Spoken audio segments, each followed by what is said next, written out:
All right, here's a question where you're asked to solve this inequality.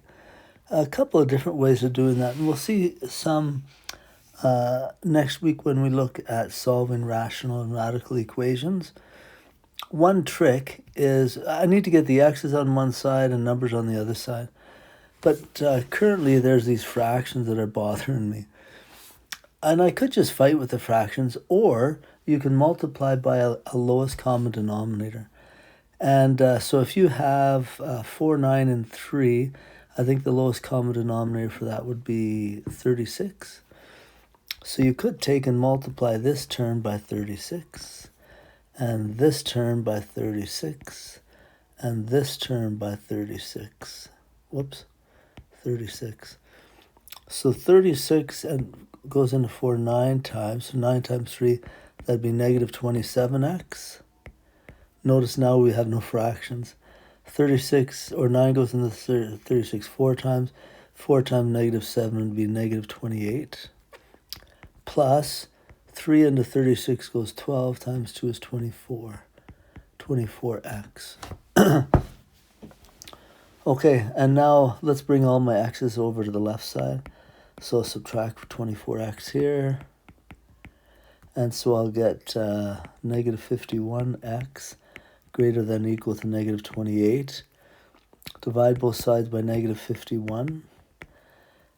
Let's see, get x. Because I divided by a negative with an inequality, the inequality has to change that way. And so that now I'm going to get positive 28 over 51. And I don't think I can simplify that.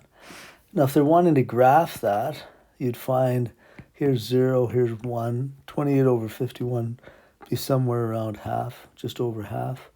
In here somewhere, 28 over 51.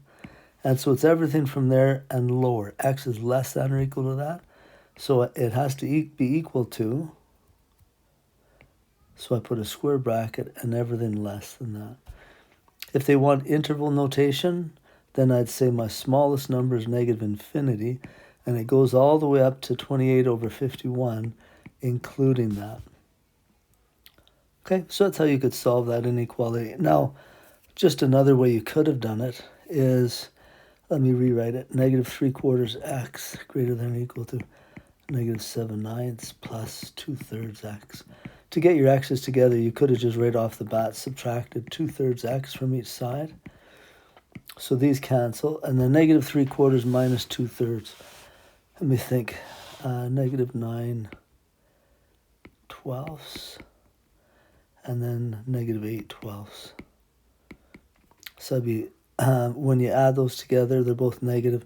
It'd be negative 17/12 x is greater than or equal to negative 7 over 9. And then, to get rid of this, I can multiply both sides by a negative 12 over 17 times 12 over 17 negative. Okay, gee, I don't know if I'm going to get the same answer. I better, I'm doing it right. Anyway, these cancel, so I've got x. Oh, and I multiply by a negative, so that has to change. And then on the top here, let's see, 3 goes into 9 3 times, and into 12 4 times. So negative 7 times negative 4 will be a positive 28. And on the bottom, 3 times 17. Oh yeah, it's the same. Same. So I either way. And this stuff with subtracting fractions or dividing by fractions, you can also just do that on your calculator. That works too.